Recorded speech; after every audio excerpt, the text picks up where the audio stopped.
Me parece curioso que siempre que hablamos acerca de la colonización de Latinoamérica, nos ponemos a pensar en el norte o en el sur del continente. Sin embargo, muy pocas veces pensamos en qué pasó en Centroamérica, ya que, bueno, es un lugar bastante pequeño y no había muchas cosas que sacar, ¿o sí? El punto es que pensé que sería interesante hablar un rato acerca de cómo fueron los procesos de colonización en el área caribe de Costa Rica y qué fue lo que llevó a los indígenas de este territorio a rebelarse en diversas ocasiones.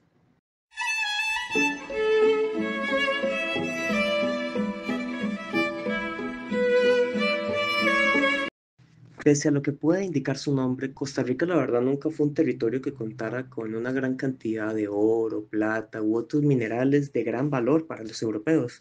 Esto le permitió pasar desapercibida por muchísimo tiempo en la época colonial. Sin embargo, y como todos esperaríamos, tarde o temprano los europeos se decidieron meter en este territorio, principalmente buscando mano de obra esclavizada para trabajar en una de sus tantas formas de explotación. Fueron por estos motivos avariciosos de los europeos que cuando dijeron ya no tenemos de dónde sacar indígenas en el norte y en el sur de Costa Rica, decidieron meterse en nuestro territorio a partir de mediados de los 1500. Sin embargo, las verdaderas incursiones no se dieron hasta los 1600. Pero se preguntarán, ¿por qué hasta los 1600? Bueno, esto en realidad no es un secreto, ya que sabemos que después de que se logró conquistar el Valle Central y se creó Cartago, se empezaron a dar problemas muy grandes en la demografía de lo que viene a ser todo Centroamérica, ya que las enfermedades ya habían acabado con una gran cantidad de los indígenas y teníamos el problema de que en Costa Rica particularmente se seguía utilizando el sistema de encomiendas, lo cual es importante recordar que ya era ilegal. Pero bueno, el punto es que necesitaban gente para tener esclavos, porque si no, no había incentivos por parte de los españoles para quedarse en un territorio tan abandonado como Costa Rica. Fue de esta manera que los indígenas costarricenses, y a mi parecer muy inteligentemente, decidieron irse a las montañas del territorio en busca de refugio, principalmente a las montañas talamanqueñas que se encuentran en el Caribe costarricense.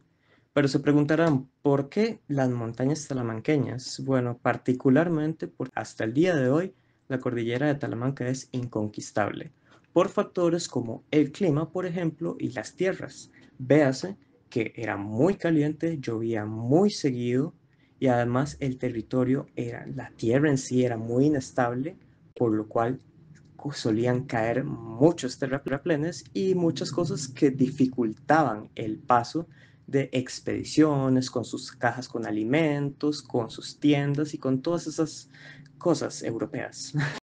Sin embargo, esta huida al territorio de Talamanca no fue suficiente para parar a los europeos, ya que la corona se alió con las órdenes sacerdotales, específicamente con los franciscanos de Costa Rica, para mandar constantemente grupos de militares dirigidos por pocos franciscanos para así supuestamente pacificar la zona y evangelizarla mediante la creación de pueblos indígenas, lo cual en realidad eran pueblos de reducción.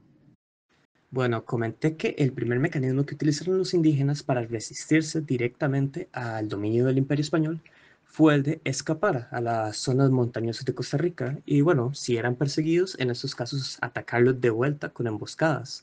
Sin embargo, esto no siempre era lo más útil y todavía que esperar que fueran a buscarlos. Así que, ¿en qué momento los indígenas empezaron a hacer contraataques directamente? Bueno, sabemos que a partir de los 1600 se hizo un cambio drástico de simple defensa a contraataque organizado. Esto ya que, gracias a registros históricos, sabemos que distintas poblaciones indígenas se empezaron a unir para atacar directamente a uno que otro poblado de manera organizada. ¿Pero por qué se unieron? Bueno, porque todos compartían una visión cósmica donde el orden era lo primario y los españoles llegaban a este territorio a cambiar ese orden cósmico. Un ejemplo fue la rebelión guiada por Guaycorá en 1610, la cual odió a varios pueblos atacando a la villa de Santiago de Talamanca. Esta rebelión desencadenó otras pequeñas rebeliones en pueblos indígenas. Otro evento que considero de vital importancia en la historia costarricense fue la insurrección liderada por Pablo Presbere y Pedro Comezala, que se dio a partir de 1709. Esta insurrección fue un antes y un después en la historia de la rebelión de los indígenas costarricenses, ya que decidieron atacar directamente al fraile Pablo de Rebullida, logrando matarlo, y con esto iniciaron una pequeña chispa para atacar cualquier tipo de símbolo religioso o colonial, demostrándole al resto de pueblos indígenas que todo se podía si se lo proponían. Esto ya que, bueno, reunieron a distintos pueblos indígenas que habían sido enemigos desde hace tiempo, siendo los bribris, cabécares y terides, por ejemplo. Es importante mencionar que la huida o el contraataque no fueron las únicas herramientas utilizadas por los indígenas del Caribe costarricense para poder resistirse ante el dominio español. Esto ya que utilizaron otras técnicas como lo viene a ser la colaboración entre distintos pueblos, lo que viene a ser la intervención de caciques para intentar planear tratos un poco más humanos en poblaciones que ya habían sido conquistadas. Así, de esta manera, pudieran mantener cierto nivel de autonomía a la hora de tomar decisiones. O también el conservar cosas como su cultura, a manera de pasar tradición oral de leyendas o a manera de pasar tradiciones culturales, como lo viene a ser la elaboración de herramientas, el mantener música o este tipo de cosas. Todo esto fue una forma de rebeldía frente a la imposición europea. Es importante mencionar que la resistencia constante ante las órdenes sacerdotales y ante los pueblos coloniales no se daban únicamente porque secuestraban a los indígenas para ponerlos a trabajar. Existieron muchos casos de opresión durante el periodo colonial, como fue el caso de Petronila de la Flor, la cual fue una esclava de un convento en 1753. Este caso es particular porque, bueno, después de que el, entre comillas, amo de Petronila muriera, su estad decía que ella debía ser entregada a un convento para trabajar o debía ser liberada. Bueno, ella fue entregada a este convento y sirvió durante 10 años ahí, mientras que tuvo 5 hijos, de los cuales solamente 3 sobrevivieron. Obviamente estos hijos fueron forzados en ella. Durante todo este tiempo Petronila intentó que ella y sus hijos fueran puestos en libertad, sin embargo el convento se negaba constantemente. Después de un tiempo y cuando se dio un cambio de administración en el convento, se decidió dejar a Petronila en libertad. Sin embargo, los encargados no querían dejar a sus hijos libres, ya que argumentaban que estos eran propiedad del convento y que ellos tenían el derecho para venderlos como quisieran. Petronila fue a varios juicios en los cuales, bueno, los franciscanos eran las personas encargadas de juzgar. Estos juicios se postergaron durante muchísimos años, siendo que al final Petronila fue dejada en libertad completamente, pero nunca supo qué pasó con sus hijos.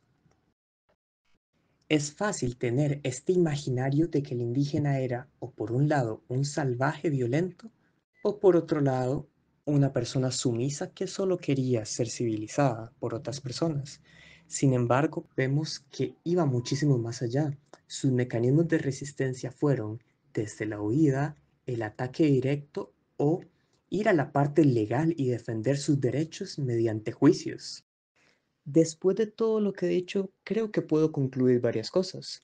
Lo primero sería que la conquista colonial solamente se pudo dar con el trabajo en conjunto de la corona y de las órdenes religiosas, como lo vienen a hacer los franciscanos, ya que utilizaron las herramientas de ambos, ya sea los frailes y la evangelización, y las armadas que entregaban los europeos para poder adentrarse en el territorio de Talamanca y poder hacerle frente a las constantes revueltas y resistencias que hacían los indígenas de Costa Rica.